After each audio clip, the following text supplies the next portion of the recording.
The Winter Solstice Altar. Today is the astrological marking point between winter solstice and spring equinox. We call this time Imbolc. It's Bridget's time, and I am feeling the call to totally set the altar space clear and create a new altar to the energies that will come through for Imbolc. It's interesting. When I come to this time, I have bonded very deeply with the spirits I have been working with, and so I'm just kind of wondering now, how do I work through to change up the energies of this space in a way that honors these spirits, but also creates space for them in this new time. I kind of want to honor the work that I've done. I'm also at a loss, like, how much do I share? I don't know that there's anything that I shouldn't be sharing, but it's all so personal, and I have to think about my motive of why am I sharing? Is it for posterity's sake? Because really I could just journal it. But I guess it's because here with this video format, we've got like visuals that connect into spell workings. And it would be so interesting to look at, when this time comes around next year, what energies am I working with? What does the altar space look like? What spell castings, what spirits have come? What stories have been told? So I guess I'll tell you a story about winter solstice. So the winter solstice season began with me connecting to the energy of Mother Holly. She is a spirit that first visited me in an old tree, and she's a herbalist, and she would give me different herbs to work with. And I went and bought some of these herbs, and here we have the first herbs she asked me to get were star anise, and there's some celery seeds as well. And so I got these and I offered them up on the altar to her, and then she revealed her name to me as Mother Holly. And as the season has passed, I have learnt about Mother Holder, which is a Germanic spirit of winter. So it was quite interesting that, and I believe that Mother Holly is linked to her. She's like the grandmother spirit.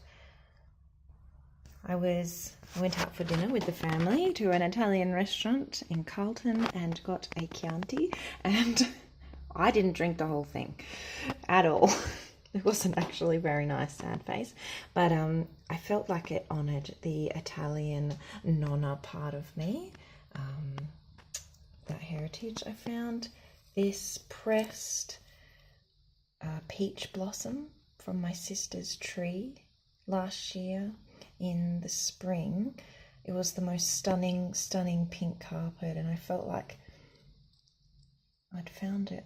I don't know what book I was reading when I found it. It was my herbalism book, of course. I've been doing lots of work with herbalism over this month. The next herb that she's given me recently was the cinquefoil. So I've had these seeds, I ordered them online, and I've had them on my altar to her, and they're not to be planted until spring, which is coming up soon. So I've left them on the altar for her, and it's kind of like she's showing me these promises of spring, the blossom that passed. And it's kind of like, if I can get through this cavern of winter, if I can face the darkness within, then there's promises of spring. Here we have a comfrey root. I feel comfrey is such a witch's herb because it's feared by so many people, and yet it's so powerfully healing. It's so interesting, the controversy that comfrey brings in the herbalism medical world, and I love this plant dearly. So this is a root. Alas, where was I? I just turned the camera off accidentally. So we're here. This is Winter Solstice ash from the Winter Solstice ritual I was invited to by the Wildwood tradition here in Melbourne. Oh, sorry. The fire was all about community. We had ritual and singing and dancing around the fire and visioning on what the fire was for us and what the community fire was for us. And it was a beautiful, beautiful ritual. And also really interesting for me to be a part of community ritual, being that I am working so solitary and now living on the other side of feels like the other side of the planet. Yeah, so it's really good to be a part of a new tradition's rituals and to feel like community is I'm slowly getting embraced, and it's a really good feeling. So there's some winter solstice loving. I have this little doorway here in a wooden container. This is from Tasmania. This is my beautiful neighbours. When I lived in Western Australia, bought this back for me one holiday. I looked after their bunny for them. And inside I've popped some treasures. Really what I wanted this on here for was this doorway symbolism, because it really felt like the doorway into the space of Mother Holly, this little tree. This point of fluorite was gifted to me by a lady in a crystal shop around the corner, which felt really beautiful. It's fluorite, and what was I buying? I can't even remember what I bought, but she gave me this. It's really lovely. I think I was buying a candle actually. So anyway, it was a really lovely gift. And it felt really special because it was right at the beginning of winter solstice, this time of gifting. And so this was my first gift of the solstice. Down here I have one of the fairy doorways that I made. This was the first fairy doorway I ever made. And I use these in meditation and visualization. Some of them have, most of them I think, the ones I have on my Etsy shop, all the doors are shut. And what I use them for is I sit and I hold them in my lap when I do meditation, and I imagine walking through this doorway into the heart garden, into the magical space, into the Fey realm. This one actually opens up, which is a bit nifty. I've got a couple that open up, but I'm just learning the knack of hanging a door hinge without it being too wobbly, so I haven't popped any of them up on my Etsy shop yet, but it's a beautiful meditation tool for me, and I have been enjoying its symbolism with this idea of stepping into Mother Holly's landscape. I've got an earth crystal, the directions. It felt really interesting to work with that energy of earth and winter and alignment at this time.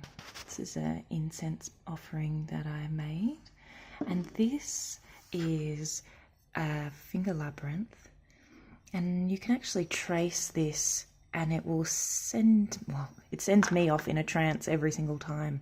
And when I was in the Boscastle Witchcraft, alas, I did it again. So when I was in the Boscastle Witchcraft Museum, they had one of these labyrinths, and they spoke of the practice of tracing the labyrinth to enter into these liminal spaces, this land of fairy. And I was just like, OMG.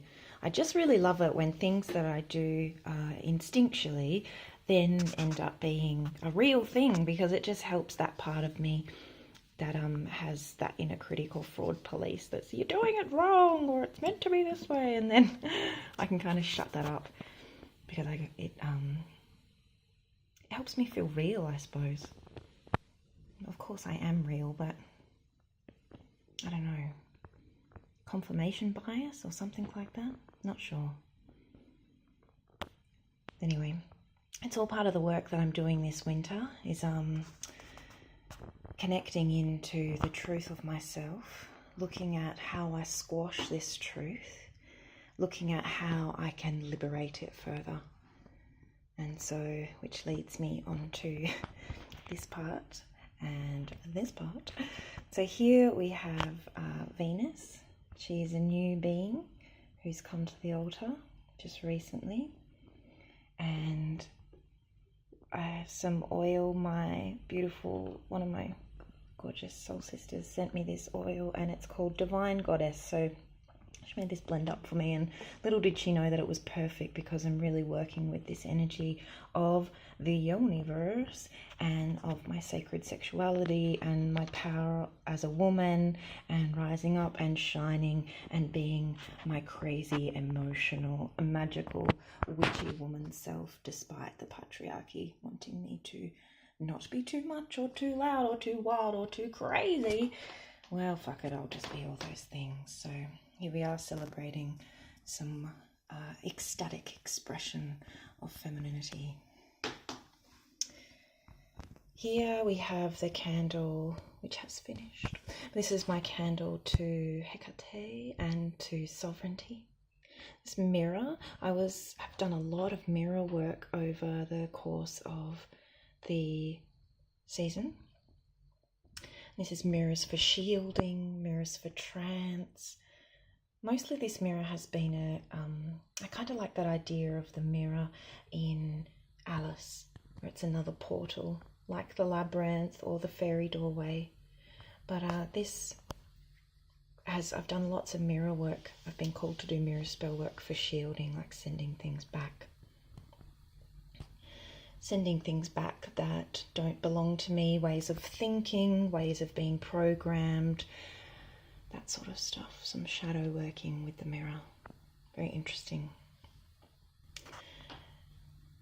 I found these keys along the way on my walks, and they are pretty damn magical, and I feel like they have really been calling cards to unlock the way. And the key always reminds me of one of my witchy sisters, Eris, who is a fellow YouTuber, and she has a great relationship with Hecate. And so the moment I saw the keys, I was like, okay, perhaps this could be Hecate popping up to guide me through the darkness of this time. And these are some creatures that have cracked their shells, and that's exactly what I feel like I'm doing. I'm like cracking open, becoming more of who I am, facing my shadows, facing my limitations. There's a piece of bat wing. I actually found a dead bat in the front yard, and I'm not sure how it died, but it was very dead. And this was when we had gotten home from the UK. It was there in the front yard waiting for us. So I have it now in a pot plant, decomposing. And the bat to me, it is a creator spirit of this land, but it is also quite symbolic of the idea of the shadow for me, the shadow man. I had some interesting experiences with bat medicine last year, so they are everywhere in Melbourne skies in the evening, and I just friggin' love them. They make my heart leap when I see them flapping these giant wings that sound like tea towels snapping. It's amazing, and they stir all sorts of interesting, very, very interesting energy for me. One night I went to go find the bats. I went walking in the dark. It was about 9:30 at night, and this is quite unheard of for me because I'm quite frightened of being alone at night time out in the world. Maybe common sense. Anyway, I just went around the corner to the park, and I wanted to count 40 bats. I don't know why, but that was my number. So I sat, and probably in the span of 10 minutes, 50 had flown over, and they were just so divine. It was ridiculous. And then all of a sudden, this man in a tracksuit and a hood walked past, and the fear that I had was just ridiculous. And then he walked past again, and that horrible crawling feeling of fear and dread in my guts. And I knew it was the medicine of the bat for me to face this fear of the shadow man, of this what this patriarchal society and abuse towards women. Yeah, it was really interesting. So it was interesting to come home from this amazing experience in England and have this dead bat to deal with. So to be continued. I've got one of my sovereignty candles. There's some of these in the Etsy shop as well. I needed to call on inner strength to confront some big issues to deal with this month. And so I called on my inner power through something I had created myself, which felt really wonderful to not just share my magic in my shop, but to actually use it and work with it. And hell yeah, it was nice to do. Here we have a spell that's still in the works, so I'll just leave it with that, but I'll just show you my lovely wax seal on the top. This is the Athame, cutting lots of crappy old cords. This is a curious and ugly thing. So I've been working with heading out into the world with a bit more confidence, and I found each time I go for a walk I find random things, and I found these two plastic purple buttons on one occasion and a purple feather on another occasion, and I just went, well, you all go together because you're the same colour and perhaps you've got something to do with this bravery out in the world. So I strung them up together, but goodness knows what they will become. They're still brewing. I've got another thing in the works. I'll just leave that for now. It's still going along. These interesting bommy knockers are to become protection spells. And up here, my star has begun to be filled with protection spells. So I've got the Hamsa Evil Eye Talisman. This one's actually available in the shop, but I decided to string it up with all the other protection spells. This one's my own eye. And it's become a protection space, and so I've just honoured that because really the pentagram can be whatever we want it to be. But when I came home from Boss Castle, I'd even bought a protection horse stirrup. What do you call these things? Buckle? It's not a buckle though, but anyway, they are hung about the house for protection. And there's the evil eye. These are 3 feathers I wore in my hair when I went off to the winter solstice. This is root of the Aya, the mother, very protective. And my foxy, then a deer witchy sister made. And so more and more protective symbols are coming on here, and I feel that it's important for me at this time to really honour the part of me that needs to work with protective symbolism, because if I am delving into shadow work and into fear, I need to feel safe. And so an awful lot of protective spells have been coming up. It's very interesting, and I'm just trusting it every time it comes up, because there's a critic in me that goes, what are you doing that for? And I was just about going, shut up, I'm doing it. And every time I say shut up and roll with it, I feel more and more empowered. And the part that hates on me, it gets quieter and quieter. Here you can see I've already begun. I popped up my Bridget's cross. And that was just recently in honour of the time turning. I got my green man set up here, so he's always here. Seriously, I just keep pressing this button. It doesn't seem to matter where I put it. Sorry. So there's water. I do a water offering in the labradorite for the green man every day. We've got my rabbit skull and full moon candle. And here we have the fairy house. It's a work in progress, but it's based on a dream I had about a doll's house, and so it needs to be further fleshed out. But here is a card from Sharon McLeod's fairy cards. They're quite beautiful. I like to pop them in there. There's all different symbols that have come over the years from the Fae. Yeah, I really want to work with that more, figure it out. Look at its lovely wallpaper. Certainly needs some work. And speaking of needing some work, this is my solstice tree, and so you can see my winter solstice decorations looking ridiculous. But so I need to fix the fairy lights on here, but I also want to just totally zhuzh it. It just is not making me sing with delight. And I don't know why, because I made it. Like, why am I not singing with delight? But you can see like a whole branch has broken off the top, so that could be why. It could be the fact that it's broken and I haven't mended it. Bless you. Anyway, so maybe that will be today's job. I will take a day off for Imbolc. I will fix my tree and reset the altar space with the symbols that have come in recent visualizations.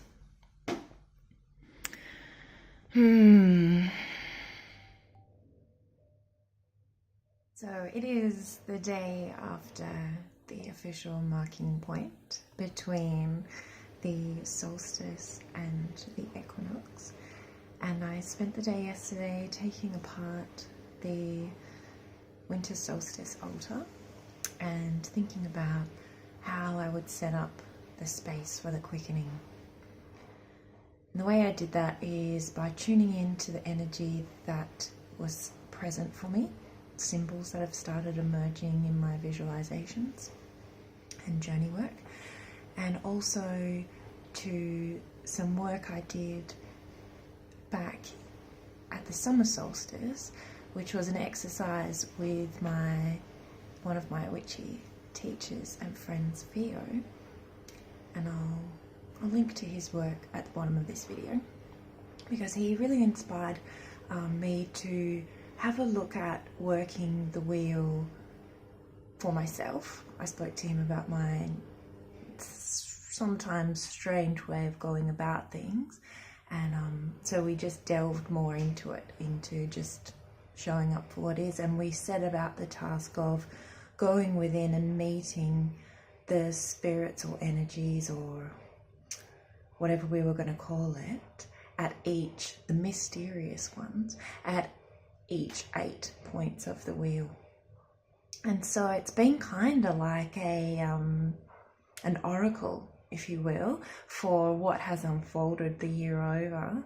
And I'm not sure if it's that bias of going, okay, well, that visualization said to focus on this element at this time, or if it just really was a prediction of the year to come, because it's all been very interesting, as it always is when working with spirit, in how it has will come to play a part.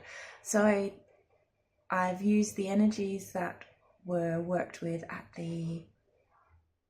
within that oracle session to inform parts of the altar. I've also left space for the altar to blossom and unfold further as we voyage about this time.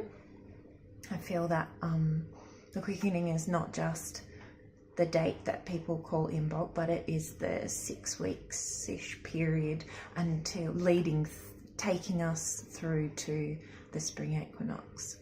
So yeah, I'll flip you around and show you my altar for the season. So here is the altar space. Look at my poor little candle. It's really it's a tiny flame. I'm not sure what is going on with that one. And considering it's the flame to Bridget, it's a bit troubling that it doesn't want to light. I think I will have to get out one of the candles that I have made rather than this one. It was working fine last night for the opening of the altar, but not so much today. Let me go dig out a proper candle. So these are some candles that I made last year, and I actually videotaped. I recorded the process because I wanted to, I'd never made candles before, and I wanted to document it and share the way I went about it, because it was a bit of a hack job. Anyway, I never posted the video because it's kind of turned out to be a how not to make candles, and I was like, oh, how embarrassing, do I really want to post this? But now I'm looking at them and so much time has passed that I actually have a reignited fondness, and so maybe I will just post it as a how not to make candles.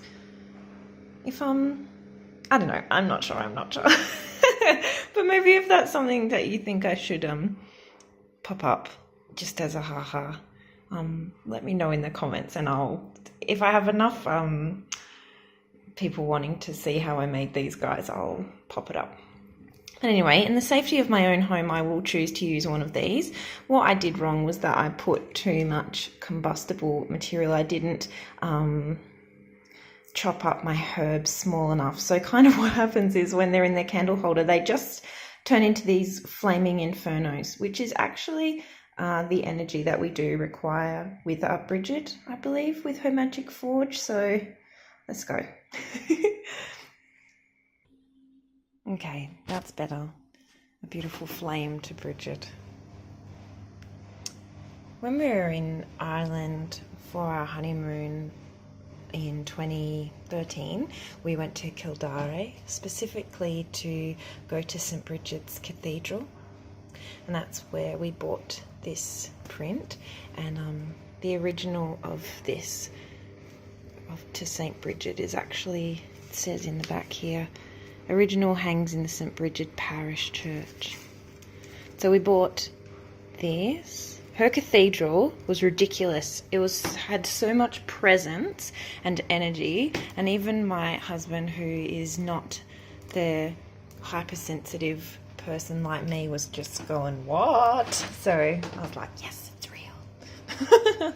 There's a beautiful milk offering in my fairy teacup. Oh look, you can see flambe. It has begun already. Whoopsie. There's wattle. This flower always makes me think of this time. It is the first flower to spark out joyously with that yellow. It's just divine.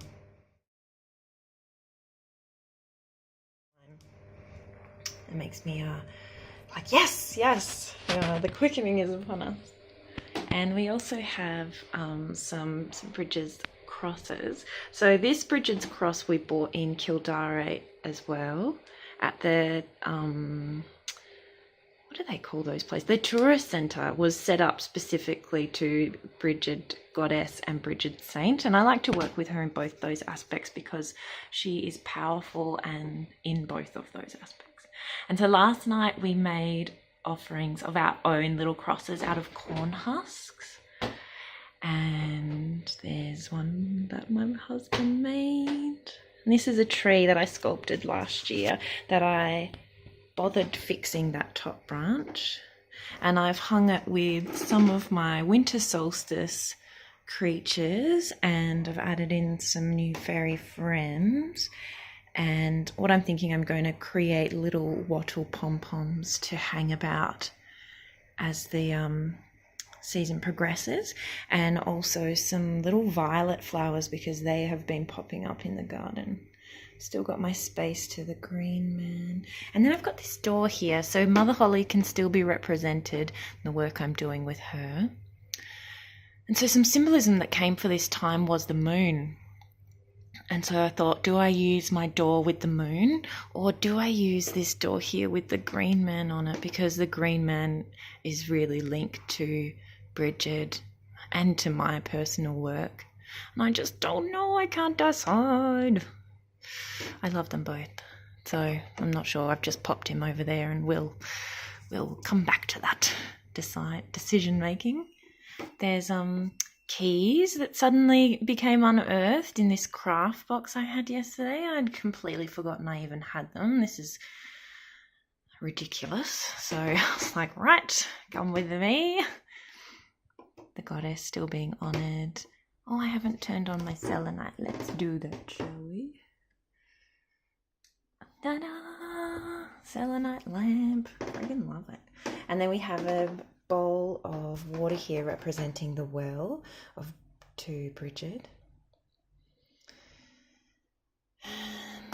And I made an incense blend yesterday. Oh my goodness.